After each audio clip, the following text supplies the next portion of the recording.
Hello and welcome, you're listening to the TOWNSOUNDS Oral History Podcast. This episode is entitled Complex Harmony, the Kirklees Jazz Scene, and it was an assortment of clips from Michael Massey and Stan Sagan that opened up this episode. Sometimes words can't describe what you're trying to say about music. You have to feel it and see it and sing it and squeal it. And that is what this episode will attempt to bring to life. As a result, Complex Harmony will feature some longer clips of music than most of our monthly episodes do. It is also no coincidence that this episode is being released in October, the same month as Marsden Jazz Festival, where we were able to hear live jazz at its best. We hope you enjoyed the festival, but if you missed it, make sure you put it in your 2024 calendar now. It truly is an amazing event, which, if you want to know more about, was featured in episode 1 of this podcast series. But it's not only Marsden Jazz that has put Kirklees on the jazz map. One of the first residencies at the Batley Variety Club was Louis Armstrong, and Huddersfield has a jazz guitar society and a jazz guitar festival. There are a number of local jazz nights, jazz singers and professional jazz instrumentalists around the area. Jazz, for some reason, has a special place at the heart of Kirklees, and in this episode we'll do our best to find out why. Louis Stead, to start us off. Well, you can't beat listening to music per se as it were, live. You can't. Not just jazz, any kind of music. You're there, somebody's performing to you. It's got that sort of magic about it. That's what it's all about. Yeah. It takes you out of yourself for an hour or so. Yeah. It helps an awful lot. I'm sure you know that as well. This episode is entitled Complex Harmony because jazz does have a bit of a reputation for being a bit more complex than some other genres of music. Outside of trad jazz, the genre tends to push the boundaries and do things that most musicians can't, and most audience members probably can't handle. To find some way through this tricky subject then, I've asked some people to tell me what's going on with jazz in Kirklees. My guests today will be music enthusiast, collector and podcast host Louis Stead, double bass player Stan Sagan, drummer Paul Smith, bass player Paul Chamberlain and singers Pat Fulgoni and Michael Massey. We'll also hear some music. Let's start off our musical journey with a player that was mentioned in nearly every interview I had with anybody for this episode. This is Lay It Down Charlie Brown by Rod Mason, being performed by his band Elements.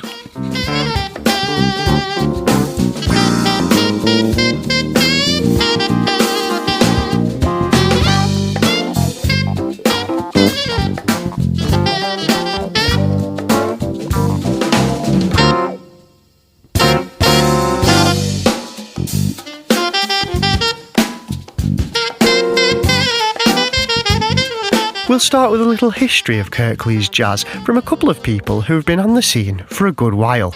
If you've been listening to this podcast series, you will certainly remember Louis Stead, who introduced us to the Beatles and their visit to Huddersfield in 1963 in episode 3. Well, Louis is also the founder of Huddersfield Jazz. He's a local music enthusiast who knows a lot about the local scene. So let's hear what music in Kirklees was like in Huddersfield. One of the guys I worked with in his spare time was a pianist with a local dance band, Louis Hill, which were well known at the time. So we'd often start talking about jazz, and he gave me some records, and I think that's really where it started. There was a pub in Huddersfield, and they started a jazz record society, and you go along with your LP, your favourite LPs, and you perhaps play a couple of tracks. That's where you picked up quite a lot of interest. There was a jazz club. One of the earliest ones I remember was in Threadneedle Street, which is near the bus station. I went along to that, and in fact there was rather a young pianist who played there, and he was very much himself inspired by Oscar Peterson, but he did become very well known in modern adventurous jazz And he went beyond jazz, shall we say. His name was, well, it still is as far as I know, but we've lost touch, Howard Riley. Well, some of the music became very difficult to listen to, though I loved listening to him. It became not just known in this country, but abroad, especially in Europe, where they were a little bit more open-minded for new sounds. I've been pretty fortunate in that I'm practically wide open as to what sort of music I will listen to. And there is certain music like jazz and folk that I'm really keen on. But I listen to lots of other things. Through that, it worked out that I got the job working for the Examiner. I got a job for writing the jazz column. I was very pleased because I was a friend of Athol Buxton's, so it was rather nice to carry on the traditions, it were, if you want to call it that. And also, Athol liked to have a drink when he went to jazz gigs, and he didn't drive, so I used to drive him to these various gigs in Wakefield, in Leeds and Manchester, because I didn't drink. And of course he got me into these gigs, being part of the team, as it were. So it was rather nice to carry on from him after he retired. Laurie is one of the organisers of Huddersfield Jazz, which is a voluntary organisation run by a small group of jazz enthusiasts. The aim is to programme national and international jazz musicians to play live in Huddersfield, as well as providing opportunities for newly emerging players. The club holds monthly events from September to December, March to June. Here's Laurie Stead. He's going to tell us about Huddersfield Jazz. It started 30 years ago when Laurie was writing a jazz column in the Huddersfield Examiner.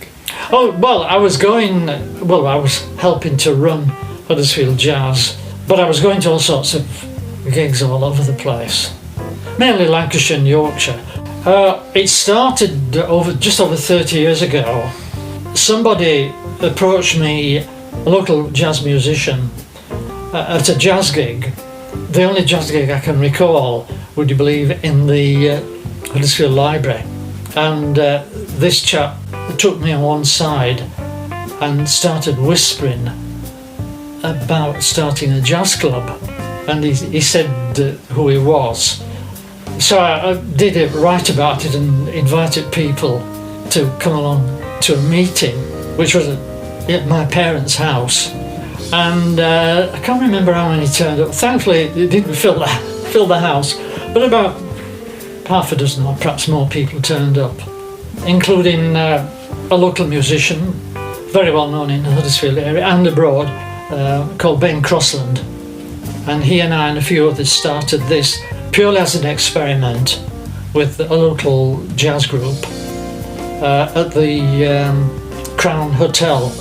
We stayed there for a couple of years, but we've moved around an awful lot because for one reason or another it's not been suitable, and we've had 12 homes now, moving around, including at the university. And more recently, we've been, for only 2 months, we've been at the White Swan. But jazz venues in Huddersfield are rooms that can put on music that we want to put on are very far. Well, we can't find them. Well, it's always live jazz. Well, as I say, we started off with local jazz musicians. Then we started booking jazz musicians from Leeds, Sheffield. The best time was later on when the Lawrence Batley opened, and we got invited to start a jazz club in the cellar. And at that time, Kirklees gave various arts groups music to put on various events, and we were lucky to get a grant for a few seasons, and we were able to, book big names. We even booked some, on a few occasions, American jazz musicians, and we did quite a lot of well-known names over a period of, we were there for 11 years, yeah. But as I say, we've had a few venues, and we're struggling now at this present time.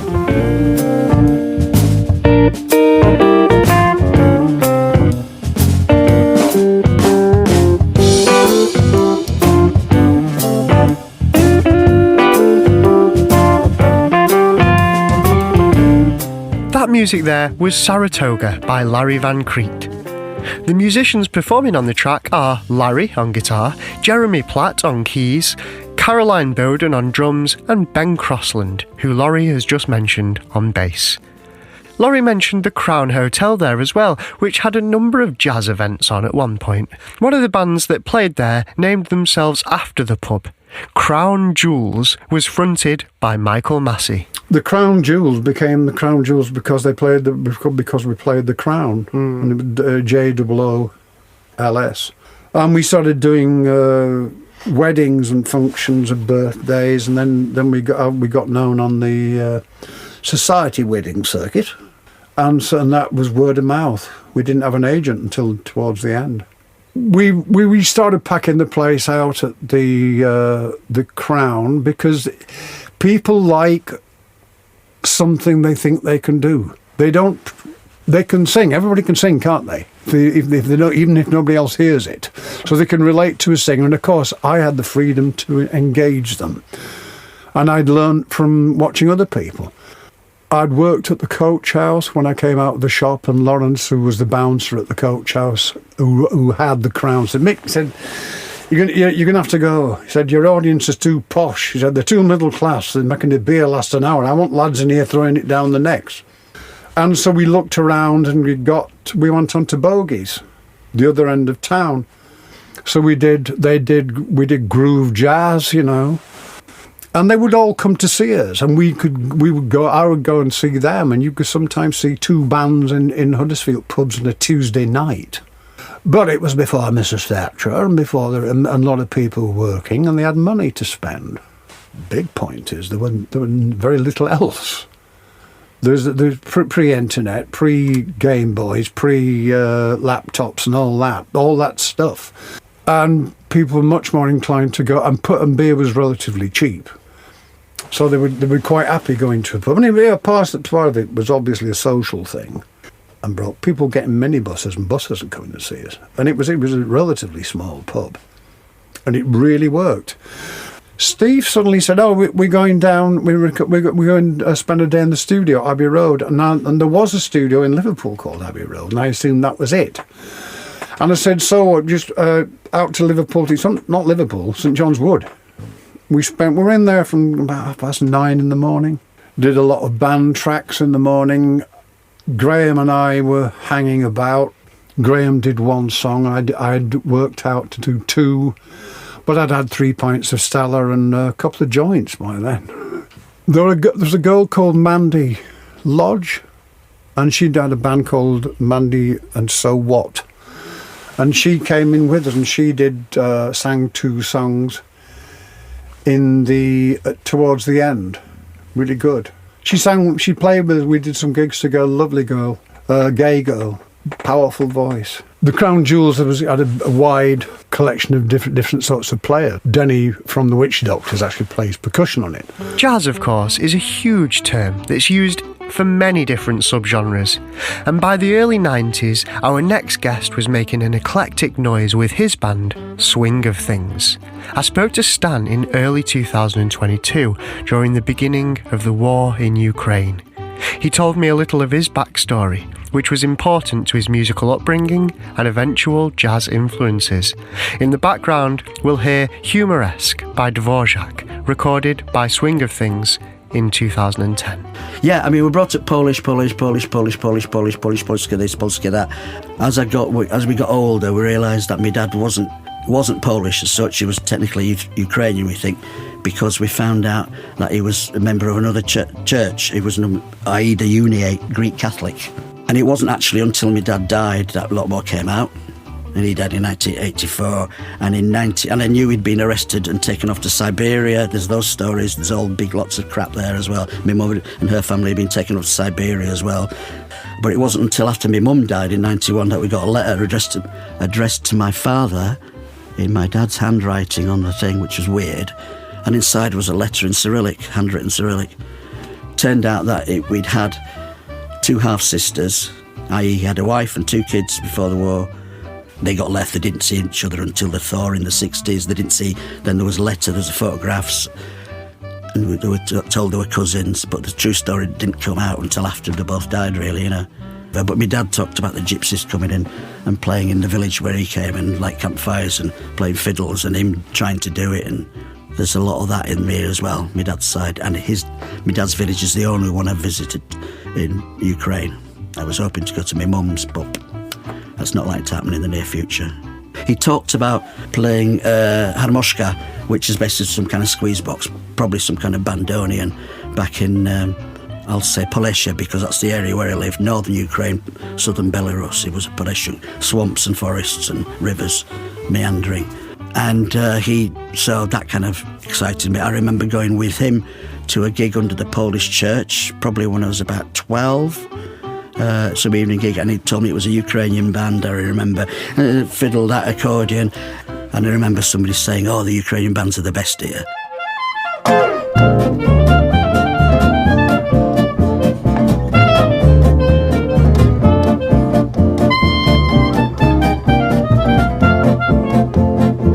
Listen to me, take my advice. Try and quit your nicotine vice. Is what I'm saying, and I'm hoping you'll have a go at giving up smoking. Stan is the bass player in Swing of Things and has been the consistent member of the band, but those keen on the local scene will likely know some of the other members who have drifted on through the band. The piece we've just heard is Roll Rizzler Roll, performed by Swing of Things and written by Huddersfield-based Tom Pryor. Stan will tell us more. We re-enter his story after years of him playing in punk bands, organising gigs and generally being on the West Yorkshire music scene. Just trying to double bass out, and the Jason there, and there was Tom Pryor. He's a great guitarist, and it was people talking about Django, that saying we can do Man of Swing, can't we? And at one point we had 5 guitarists and a double bass, and Andy Wallace on clarinet, and then it's formed into 4 or 5 of us, which was a fiddle player, Eddie Armitage, Andy Wallace on clarinet and baritone sax in Swing of Things, but he's a tenor player. But the beauty of him playing with Swing of Things is that we can be doing his dum dum dum dum dum dum dum dum dum dum dum dum dum dum dum, something repeated going on, and he can go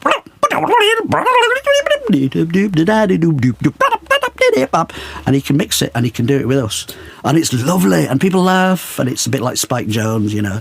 There's the lead singer, you know, because we weren't an instrumental band. We decided we didn't want to just do Django numbers. Tom was a good singer. I really like his singing, Tom Pryor. So it solidified in the core of as Tom, guitar and main vocals, me on bass, Eddie on fiddle, Andy Wallace on saxophone, and the extra guitarist has kind of fluctuated. We had Chris Howes, older guy who plays this gorgeous tenor guitar. And then we had, Stinkhorn. Not Stink, what's his name? I can't remember it anyway. Josh Blinkhorn. Josh, thank you. Yeah. Not Stinkhorn. Stinkhorn is a fungus. Yeah.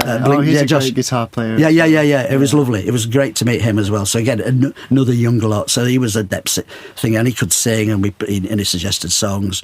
And then we got Martin Chung, gorgeously played at a couple of gigs at the Polish club under the church for the Młody Mazur event, which is basically the Polish dancers. Repertoire, still a few Django things there, but we throw in things from Cherokee, Ray Noble, to Yeah, she said Yeah, Tico. But lots of boogie woogie tunes as well, and Louis Prima.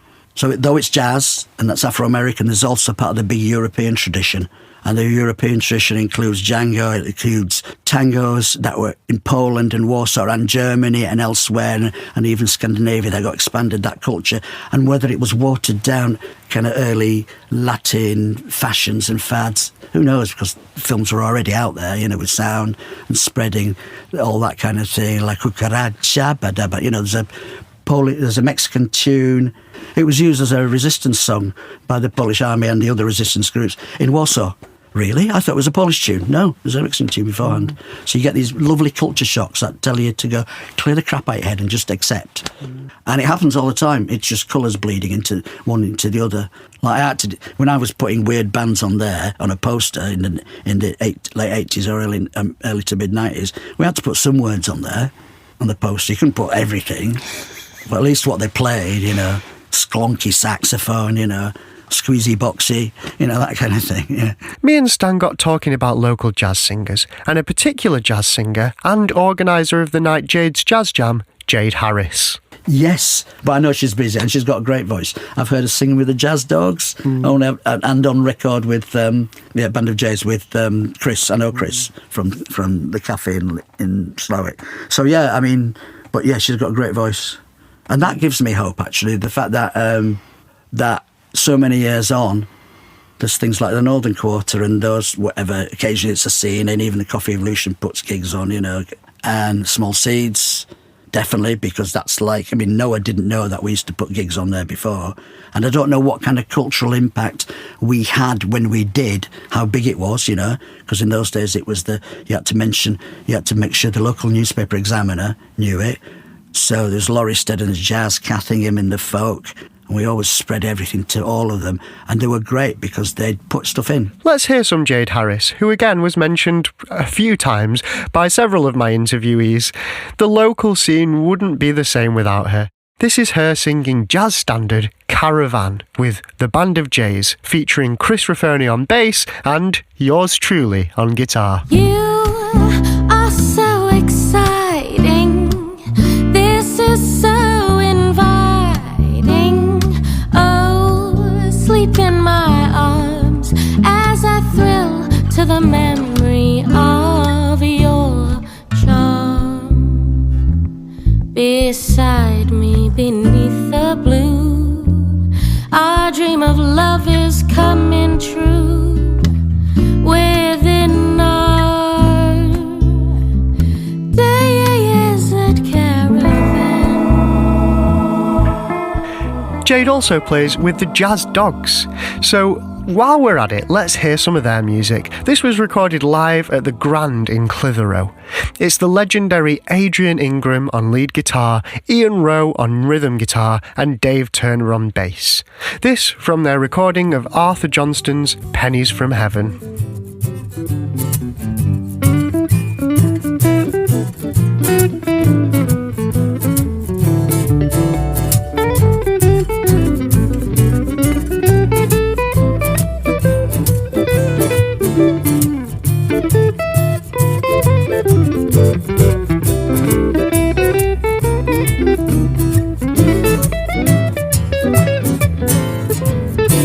Back in the day, you might have seen Jade Harris or Adrian Ingram or many of the other guests that I've spoken to today down at the Head of Steam on a Wednesday night, either sitting back and soaking in the tunes or getting up and guesting for a few numbers.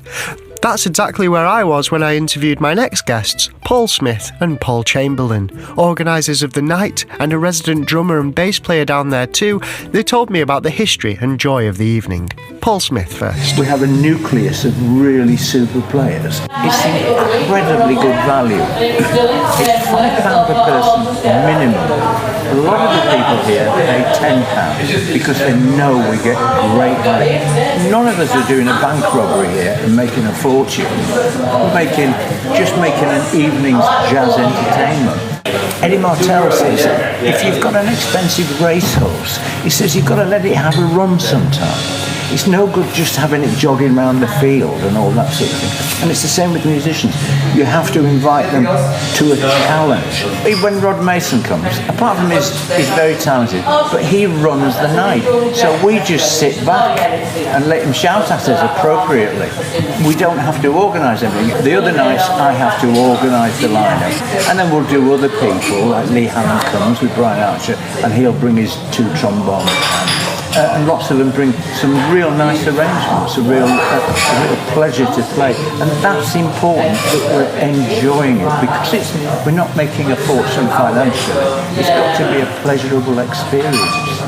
Sometimes you turn up and for no reason, it's magic. Yeah. It's got electricity in it, and you go, what caused this? Can I do this again next week? And you try and do it the week after, and it's not quite the same. It's very good the week after, but last week was magical. And We haven't had a bad night in Old Friends. No. You know, and that's not just saying it because we're running it. We haven't. Yeah. You know, mind you, there's time. So there is a good contrast. So whatever your likes and dislikes are, I think you're going to find it at the head of steam. Paul Chamberlain gave me his view too. I like this clip because at some point he starts a sentence about jazz having a melody and then people improvising and coming back to the melody, and his sentence is structured like that too, with a motif, a longer line and a repetition of the motif. See if you can notice it. The beauty of this gig down here at the Head of Steam on a Wednesday is that we have different people every week. And they're quite varied, so the kind of music kind of jazz that we play is incredibly varied, really quite fulfilling and at times incredibly challenging. Paul has quite a long waiting list of people who want to come and play. I think that everybody has their own idea of what jazz is, and that comes from their own background and what they've been kind of exposed to. And like Paul says, a lot of people like to sing along with the tune, but when the tune disappears, then they start to get a little bit worried because they don't know where they are. And like you said, those boundaries can then be pushed, but as long as they're brought back in again towards the end, then the piece of music has been on a journey and it's come back, and you get people back in. But yeah, everybody has such a different idea of what jazz is. We're coming to the end of the podcast now. In our last episode, I promised you we'd hear from Pat Fulgoni. Although not strictly jazz perhaps, Pat has a rich history in playing in blues bands. Blues in Kirklees is a whole other can of worms, but since we did interview Pat for the TOWNSOUNDS Oral History Collection, it would seem a shame to miss out his contribution in this podcast series, which, of course, is limited to only a few episodes. So here is Pat talking about his experience of singing the blues. Following our interview with him, we will hear him singing live in Prague, where he has a large following. Well, I've just got back from playing a blues festival, like a couple of weeks ago in Central Europe, and that was called Blues Alive. Until recently, all my blues collaborations have been abroad, but I actually got to take a Yorkshire-based lineup out there, despite COVID and Brexit, so that was really, really encouraging.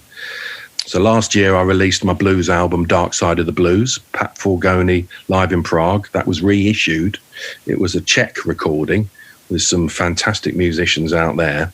And it picked up some great reviews last year and radio plays, especially in the United States. So I now have the all-new Pat Fulgoni Blues Experience, which has been chugging along. And we, as I say, we played at the Blues Alive Festival in Sumperk that was recorded for TV. And we even got to jam with Little Ed, who is a Chicago great. So that was a real thumbs up. And I'm kind of looking forward to doing a bit more of that. But as I say, we finally got to go in November. Did 4 dates abroad, and it was great. There's some really, really good players out there, and we did it on breakfast telly. I literally had the lyrics written on the floor because I didn't know these tracks, which was quite crazy, really, if I think back. But it worked really well, and I got to play on lineups including Johnny Winter and some real, they ship a lot of American talent out there. Blues is very big on the agenda in the Czech Republic and surrounding countries. But yeah, I've settled on a lineup now for these British shows, and actually got to take them over to Czech, which was fantastic. So after a few false starts, I think we're there. Pat Fulgoni Blues Experience. But the first gig for the Pat Fulgoni Blues Experience was 3 years ago at the Marsh Festival, which was put on in aid of a food bank. And they'd seen some footage of me from years ago in the Czech Republic, singing the blues on telly. And they said, "Oh, we really want you to play." And I said, "Yeah, I'm sure that'd be all right." And then I suddenly saw a poster with my name on it, and I realised that I had to form a blues band. So that's how that came about. So I'm really happy because it worked. Oh, dark clouds are rolling in, and I'm standing out in the rain. Oh, dark clouds are rolling in, but I'm standing out in the rain. If you're into your blues, check out the Huddersfield Blues Club and Sunday Blues Train, both regular live music nights happening in Kirklees. Now, just as I was about to send this podcast for master and release, I got a message from Sean M. Corby, who had heard an interview with fellow musician Martin Chung and wanted to tell us his story. So here he is, a very brief version of this interesting and challenging story of jazz from Huddersfield. I have a story and I'd like to share that story. So I'm a trumpet player, and in 2018 I sold my horns and stopped playing. At the time I was still playing with Jar Wobble's band, and we were about to go to New Jersey to record with Bill Laswell, and I know that Wobble had kind of heavily relied on me as being a feature of that album, and it was some ways it was going to be a focus, but I packed it in, and subsequently I lost teeth and vowed that I'd never play again. Prior to that, I moved back up to Huddersfield from London in 2016, and at that time I was in conversations with Herbie Hancock about him doing a project with a band that I'd founded called the Human Revolution Orchestra. And it was just a naturally, truly diverse orchestra that came from a natural and sincere desire to bring people from across the UK jazz scene together. And they had a particular focus on interfaith dialogue, so that's the whole thing. But yeah, Herbie was doing a project with Chick Corea at the time, and he said when he'd done, we'd talk, and it was looking highly possible that he'd come over and do a project with us. I really was struggling with a lot of mental health issues at the time, and that's something that's plagued me right up until now, and there's no doubt had a detrimental effect on my career and playing and decisions I made in life. Then I was like Gary Crosby's New Troupe, I was in that, and I was in a generation of Tomorrow's Warriors. I recorded with J Life, Robert Mitchell and all those guys. These were people that were calling me to play with them, so they must have seen something. Yeah, and then it went from there. I'd done lots of other things as well. Like I say, I founded Jazz in the Round a Night with Jez Nelson, still going. And that was my concept of bringing people from different scenes together that don't know each other. 2016, I moved back to Huddersfield. I've settled up here, remarried, I live in Rawthorpe, and I've led a very quiet life, live a spiritual life. And about 6 months ago, I started playing again. Obviously, with having lost teeth and wearing dentures, learned to play the trumpet, let alone a 5-year break. It's not so straightforward. Brilliant young trumpet player in London sent me a trumpet, borrowed it. I'm taking lessons with some really phenomenal American teachers, and I feel like I'm building the fundamentals of playing that I lacked actually. And even at age 51 now, I've got more discipline, more love for playing than I ever did. The trumpet feels like my friend now. I've got some ideas, but I'm taking it patiently, getting myself together, and I think that I'm well capable of playing at a much higher level than I ever did previously. Well, that's about all we have time for today. We're coming to the end of the Kirklees Year of Music 2023 and only officially have 2 more episodes left in this series. Next month, we'll be talking about experimental and rebellious music to coincide with the Huddersfield Contemporary Music Festival. In December, we'll finish the year off with something seasonal: brass bands, handbell ringing and steel pan. Remember, if you missed anything in this podcast and would like to know more, with the description of this episode, you should be able to find all the information that was included. Follow us at Let's Go Yorkshire on Instagram, Facebook and Twitter. See you next time. This was a Let's Go Yorkshire and Sam H. Song production. The host and producer was Sam Hudson. The podcast has been supported by Kirklees Council, Kirklees Year of Music 2023, and the National Lottery Heritage Fund. TOWNSOUNDS explores the musical histories of Kirklees to uncover untold stories through the voices of local people living musical lives. For more information on this podcast, please visit musicinkirklees.co.uk.